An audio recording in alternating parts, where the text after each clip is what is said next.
And we're having a session in, where is that? Where Ronnie Schwartzberg is from, South Jersey, near New Brunswick.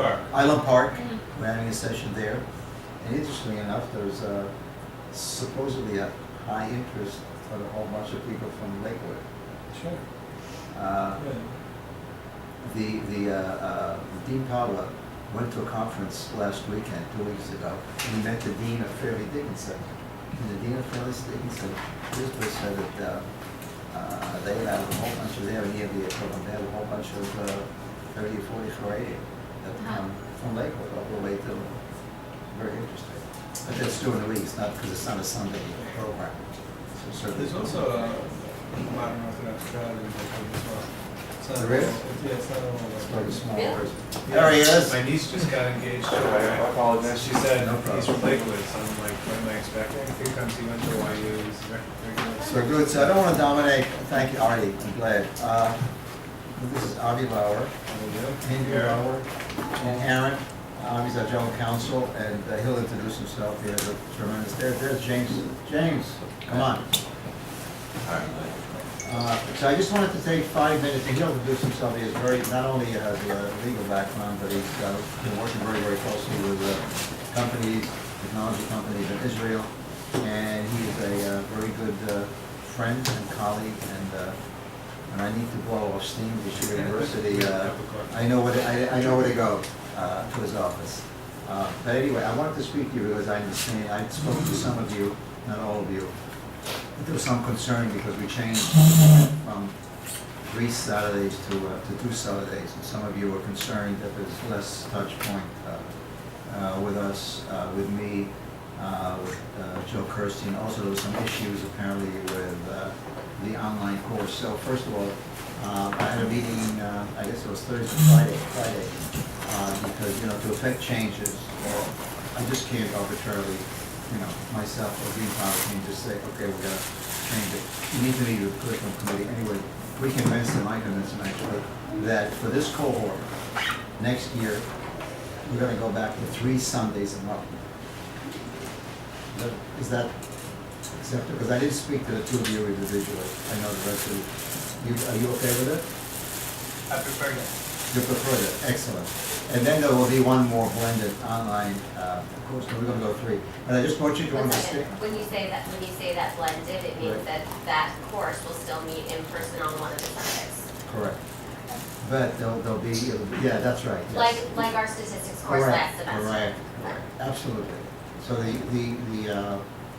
I just want you to understand, because the next cohort that, in fact, I'm going downstairs to interview somebody, they will only do 2 Sundays, because when we talked and we brought them in and we advertised it, we found out and we contacted potential students. They told us that 4 Sundays or even 3 Sundays too difficult for them. So, but given the fact that we spoke to you initially and we agreed to 3 Sundays, we're going to go back for the entire year for 3 Sundays. That's number 1. Hi, Lana. Number 2 is I've heard that you've had some issues, technical issues, I guess it is, with the online course, the economics course. Is that, share with me, I've only spoken to 2. Do you sign on to that thing on Wednesday night? What's your take? Can you understand it? Do you have problems? I actually asked Dr. Geller for one of the YU tutors because I don't understand much. Well, that's different. You don't understand the content, but can you, is it audible? Can you hear it? Is it? Oh, yeah, sure. I hear. How about you guys? Yeah, on my part, it's been good. I haven't had any difficulties with the technology, but some other people have. So I talked to Aya from YU Global. She's the one. Have all of you had a chance to meet her, talk to her, know who she is? Through email. Yeah. So would it be helpful if we kind of have a conference call with 2 or 3 of you to talk, or even have her come in one morning? She was present on some of these calls. I mean, it's just the calls are sporadic. I mean, when it works great. But sometimes it's like the voice doesn't come through until, it's delayed for like 5-10 seconds. That's the Adobe. Yeah, the Adobe thing, and it's Yeah. just, sometimes, you can hear some stuff, sometimes you don't, so it's annoying, technical difficulties. Yeah, and we need to stop many times during class, and we lost time. So here's what I want to do, if you don't mind, because rather than having a conference call to organize that takes, 3 weeks. I have each of yours contact information. Would you be okay if I have her call each of you individually to speak for 3 or 4 minutes and share with her specifically? Because she's very dedicated, she knows the stuff, and she wants to, and I want to make sure that you're not frustrated Wednesday night. We know she's responsive because when they I know changed the she- format of the videos Right. even, it was hard to watch them and already emailed her and they fixed it right away, that piece of it. I don't know how much she can do about all the technical Well, pieces. but whether she can do or not, I think she better have, she better be able to do something. My concern is that from her perspective, she doesn't think there's an issue. And that's a problem. I think the technicality, the technical issues with the videos, it's not like horrific like it was the first week. It kind of got worked out, but it's not great technology, so that there is a little bit of a delay when you speak, and so it's hard to have like a back and forth conversation because it's not excellent But technology, I'd but like it's you to not share. horrific. But I'd like you to share it with her. It's not a question of horrific. If you sit there Wednesday night and you're frustrated, it's not good. Honestly, I think the main frustration stems from a different place. I think it's a difficult medium to learn through, and I think that those Wednesday night sessions are not really there to teach us something new. They're to troubleshoot questions, and he reviews like the big picture, which I think we're okay with, and it's like really understanding how to apply the information to the different scenarios that we're Alex We're is an expected- economics- we're expected to understand and should understand, and there isn't really an appropriate medium for that to filter. So he had agreed, and I negotiated with him personally, so he had agreed periodically, there was no specific date, that he would have just like face-to-face with you guys. He Is that- told us Not absolutely meeting in not. person. Let me, is that what he said to He you? said absolutely Okay. not. I have Would the you email. want, periodically, whether it's once a month, would that be helpful? That's what we had Yeah, absolutely. requested months Okay. ago. But he said, I come don't to the one and want we'll to come He to said the he one. doesn't Leave it want- in leave it with me, I'll talk to him. I'll talk to him. If that's the issue, it makes me feel a lot better, because I know what I'm No, saying. the truth is, we really are trying to basically use this Wednesday night class as a class, right? Right. To learn, and he's just trying to, quickly answer questions, so we help, because, like everybody mentioned, it's just a difficult medium for us, so. So I will talk to him. I'll also, given the fact that you have the more specifics, I'm gonna have Ida call, maybe, I'll have Ida call the two of you if you don't mind, Okay. okay? And I honestly think we're spending so much more time, I just from the people who we're speaking to, It's spend all so over. much more time watching the videos, rewatching the videos, trying to apply the information and just learning it in class. Well, I know, you like the face-to-face, the brick and mortar aspect, I understand. It's just one of those classes that. It's probably just one of should- those classes not that very much. it's, Well, during the class, you can raise your hand and ask a question during, while you're learning the material. Watching the But videos, Joe you Kirsten, have you to had the wait. same thing with Joe Kirsten, similar, when at night, when he had, right, on Wednesday night, doesn't Joe? but we have classes We have with classes him. with Yeah, that's why I see every you can week. answer the question. And Okay. It's different. Okay, Yeah.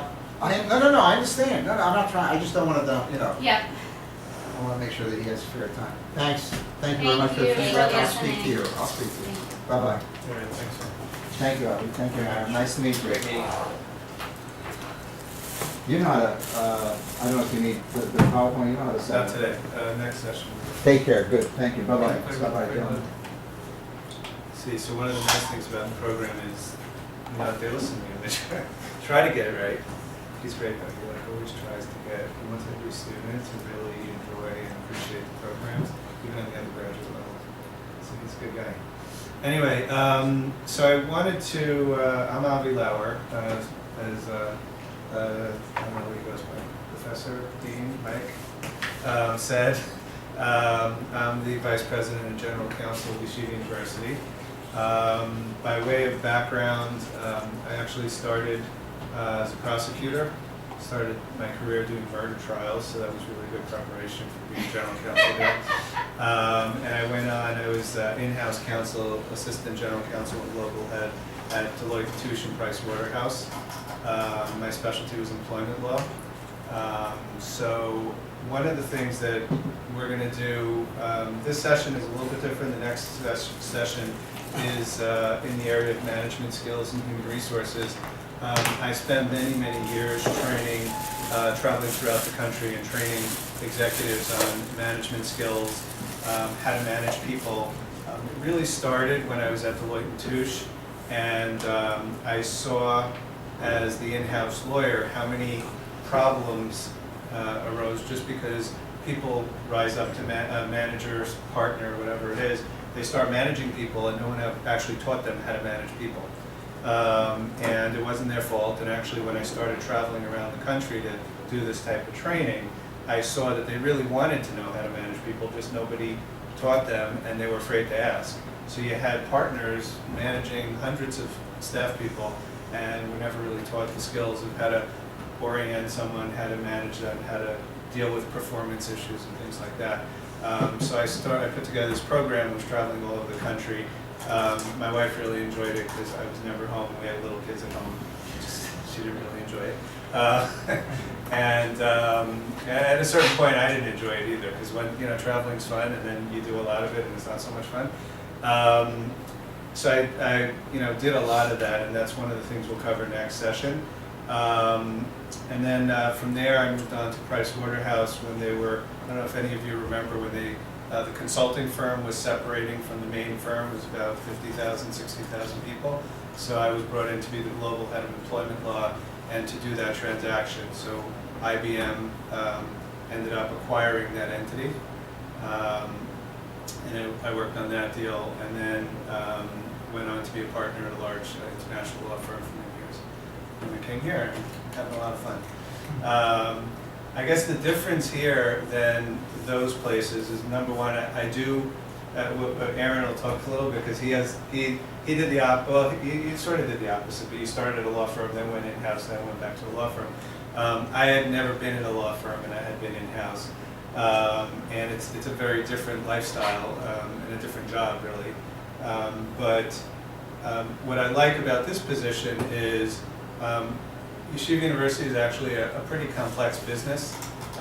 It's a $700 million a year operation. It has assets of about $3 billion. Don't read everything you believe. Don't believe everything you read in the paper. We're down to our last $3 billion. It's a big crisis.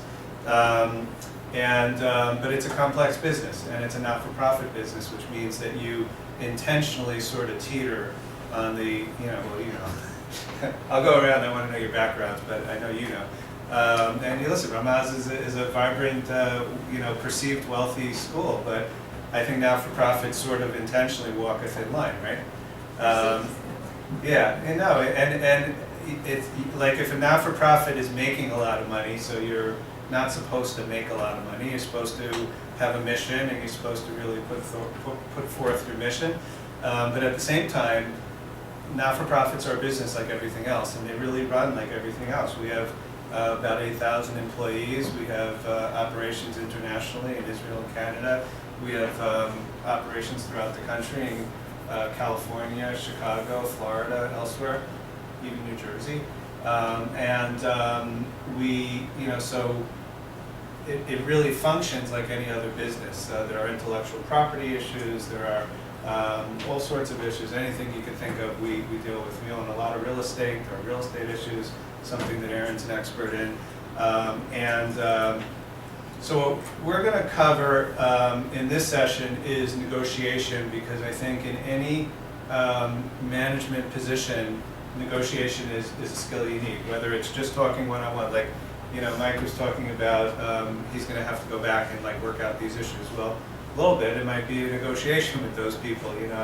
I want to do it this way, and he's going to have to figure out how to maneuver it, up to the biggest types of negotiations that we do, whether, when I help, sell Pricewaterhouse Consulting to IBM for $3.5 billion, or, Aaron's probably got some good war stories because he worked for Donald Trump for many years. That's actually how this session started. It was the art of the deal, and Aaron worked with a high school friend of mine who went to Yeshiva University, who's now the general counsel at Trump, Jason Greenblatt. And we came up with this concept of, everybody, when you think of Donald Trump, you think of the art of the deal, and he's, supposedly this big negotiator. In the meantime, he's got 2 or 3 lawyers that really do it for him. So that's what this session's going to be. We're going to go through a little bit the skill of negotiation, and it's more of an art than a skill. But there are a lot of different components that go into it, and it could be small negotiation, it could be large negotiation. I joked this morning that I'm actually the lead negotiator on, if you've read in the papers, the transaction that we're in the midst of doing with Montefiore to realign the medical school. It's with everyone that I'm working on in that deal, and it goes up to, we have some very, very experienced and prominent lawyers and business people working on it. Everybody agrees this is the most complex deal they've ever worked on. More complex than when I sold PwC to IBM. And the reason is, it's just, from every angle of it, there's complexity, there's regulatory, there's political, there's emotional, there's all sorts of stuff, there's financial, obviously. And we're going to talk a little bit about some of the things you do when you negotiate, and you have to have a really good stomach for it, because, well, this is being videotaped, right, so I should be careful what I say. Nobody watches it. I'll talk to you during the break, but there was some very interesting, you can't hear it anyway. I don't even think they get posted anymore. Would you prefer, we're all here. So No, you I should don't mind, I don't talk. mind at all. But in any event, there are things you do during a negotiation, and at the end of the day, you get to a certain point. Like where we are now with that transaction is actually a very good place for, I think, everybody involved, and everybody sort of agrees at this point that it's a good thing.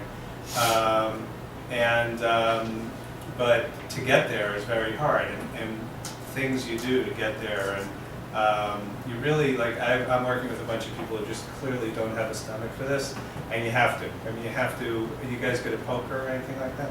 Like it's sometimes it's a little bit like that. Not the bluffing, of course, we weren't bluffing, but but just the ability to sit and to let things play out in a calm way. So we're going to do that today, and then next session we're going to do. I don't know if any of you have experience with human resources, employment law. You do. Anyone else deal with it? Okay. So what I'm going to do is I'm going to do a little bit. It's a little bit of a bifurcated session. Part of it is going to be sort of like employment law 101, like all the important things that you need to know if you're responsible for people, and not to be a human resources person, but to be a manager of or an executive, so that you really need to know these basics. And then have a segment where we do management training, where we go from hire to fire, and really talk about what are the skills you need, what are the issues that come up, and how do you deal with them. And then at the end of next session, I have someone coming who is an employment lawyer, is going to tell a couple war stories and walk us through what happened in certain situations, which just makes it a little bit more interesting.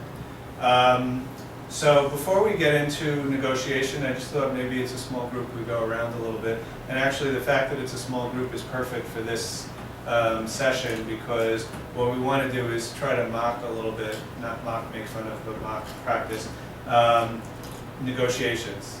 Because some of these things, the only way to really learn it is to do it. So we're going to go through what is it, what are the skills, what are the different tools, and then we're going to have a couple of scenarios, break up into groups, and try to actually negotiate a deal. We'll go through a few of those, and you'll see, you have like your sort of your cheat sheet of what are the things that you're able to negotiate, what are the things that you need to be careful of, and see where everybody comes out. And we'll try to make it a little bit fun. And I was told we don't really go till 12:30, so we won't go till 12:30. Well, right, something like that. You want to go till 12:30? All right, whatever. We'll see how it goes. You'll go as long as you need. Exactly. All right. All right. So first, let's just go around. I'm just curious, who you are, what brings you here, what are you looking to get out of the program, and what's your background and stuff. Artie, I've been working for Citibank for. Ari, you said? Artie. Artie. Yeah. Working Okay. for Citibank, I did digital marketing for the credit card division. Right.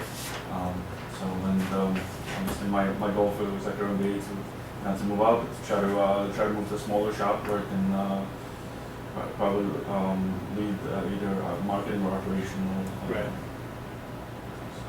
So your focus is marketing. Yeah. Okay. And what so you're doing like media marketing? Well, I shifted. I started with doing email marketing. Right now, I would say I'm more operational side. Right now, just when we're getting new clients, like Best Buy. Right now, we're doing Macy's integration. So I come in and try to figure out from the business side how we're going to target these customers in terms of the life cycle and operational, etc.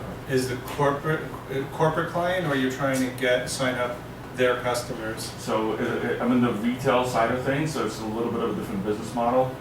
It's just customers don't know, the credit cards behind the scenes, like Home Depot, Sears, these are Exxon, these are all, yeah, these are all, exactly, these are all Citibank, but behind the scenes. So Okay, got it.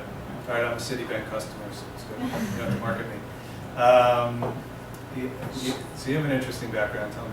Yeah, Shuli. I am a pediatrician. I work at Montefiore as a resident, and I'm here to kind of segue away from clinical medicine and work more at the intersection of healthcare and business, private industry.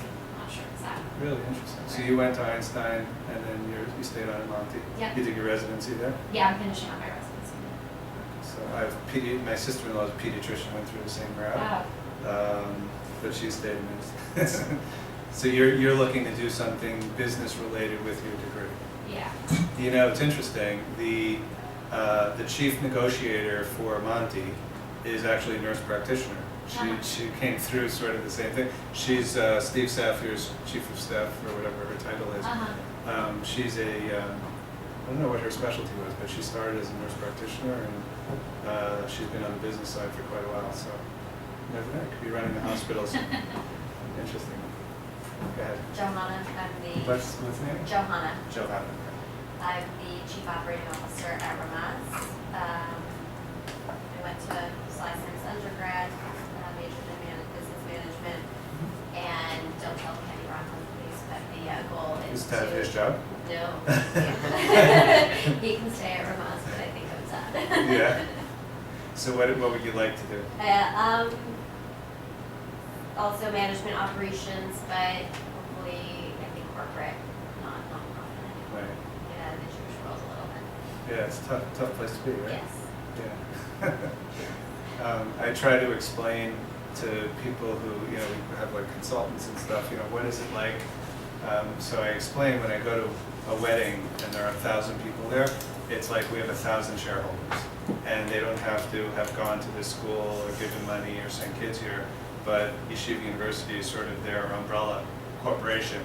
And so if you walk in and you're, the general counsel of that corporation, they have a lot to say, and we're always happy to listen to you. And then we'll delete that. So yeah, but it's got its pros and cons. For but, sure. It's been a how great, long have you been there? just over 13 years. Oh, that's a lot. I've learned a lot. It's been a great place. I've grown a lot, and Right. it's time for something. What other positions have you held there? I actually started as the Lauer School office manager, and then I was the assistant administrator, and then I was the director of student services, and then I was the director of operations, and now I'm the chief operating officer. Very nice. All right, so that's interesting.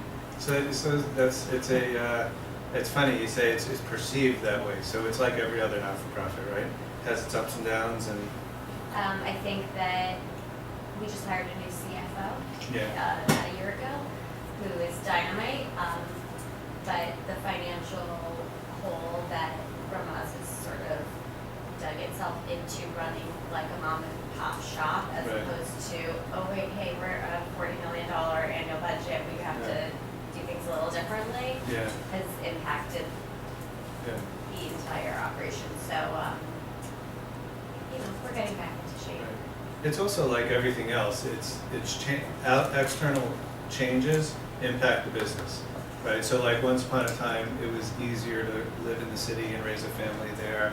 It's pretty difficult to do that now. There's also this perception that don't worry, my mom has plenty of money when who does, I mean, these are challenges we have also. Changes in the business, in the marketplace. We joke that it's sort of our president's fault that we have this problem, but the president of YU, built up Hillel. So Hillel makes all universities accessible for Jewish students, and that's a problem for us because now they could go anywhere. It's still a very different experience, but when I was growing up, you either went to YU or like a local college, whatever, but you didn't go all over the place. And there's also this perception that we do have a lot of assets and we are, a substantial university, but philanthropy is part of what makes a not-for-profit run. So if people perceive you in a certain way, it's hard. I also think there's a big difference in how people give money nowadays. The older generation sort of lived at a lower level and they were satisfied with that and they gave a lot more. And the younger generation with the same wealth, maybe more, lives a little bit bigger and gives a little bit less maybe in some cases. So it's challenging. But Well, also the younger generation, I think, really wants to see their name on something as opposed to just just here's doing a the check, right do thing, what you need to do with it. Right, I right. want to see my name on the auditorium, on the Right. classroom, on the gym, Right. on We'll put their name on something. I just have to give more money now. Interesting. All right. I'm sorry, 1 second. Sure. So do you manage people as well? Are you a lot responsible? of people. The non-faculty, right? Yeah. Right, right. Facilities, IT, security, AV, food service, office staff. Yeah. My name is James Nedford. We're owner, manager, and developer for affordable housing in the Tri-State area. Is that a family business? Family business, yeah. So what areas do you develop in? Right now, we're doing 2 projects in East Harlem. One is Metropolitan Hospital, it's Draper Hall, and Metro East 99th Street, which is a Medicaid design project with low-income seniors and non-seniors that are all in wheelchairs. Like 50 to 60% of the population in wheelchairs. So you develop it for the owner, or you find a site, develop it? But we're the owners. We just started managing. Do some work in Brooklyn, some in Long Island. Just booked in Manhattan, Very nice. Where you got an undergrad? Brandon's, North Shore Group Academy, high school, football. Very nice. All right. Okay, so my name is Lu, and I'm from Lu? China. Yes. Okay. My background was in electrical engineering, and after that I was working for a state-owned company in China, which was for What kind of company? It's for international construction. Oh, construction. Construction for an energy solution and Right. some kind of factories all over the world, in Malaysia, Bangladesh, Vietnam, even some place in Africa. So I was working for logistics and procurement. Mm-hmm. And the reason I came here because I used to have a very bad experience on negotiation table with Americans. So that's partly the reason I came. We're tough, right? Yes. See, and we think other countries are tough, so it's funny. It is sometimes perception. You walk into a room and you're like, Yeah, you we, get yes, we get think psyched out. the Americans are pretty aggressive. So, and we were we want to hold the team Nice to hear. besides the table. We want to make a deal on, dinner table someplace else, Right. somewhere else. So it's kind of different. Culturally different. So that's actually, that's a big component. When I was doing business, I was doing a lot of business in Israel. At one point, I was there like every 10 weeks, and most of my clients were from there. And it's not like I didn't know Israel, but I hadn't done business with Israelis. and the cultural differences were just so huge. And unless you have to sort of adapt to it, because you can't force your culture on them, especially if you're the service provider and they're the client. But they're very aggressive and sort of European in culture, but deals took a long time, and then you'd finally close the deal, and like 2 days later they changed their mind. It's a very different culture. So that's something that I always find, especially in negotiation, you have to sort of understand the person across the table, where are they coming from, what's their background. Like, this is why I'm asking. I find, give you a different example, lay leadership. So in a not-for-profit, you have a lot of lay leaders.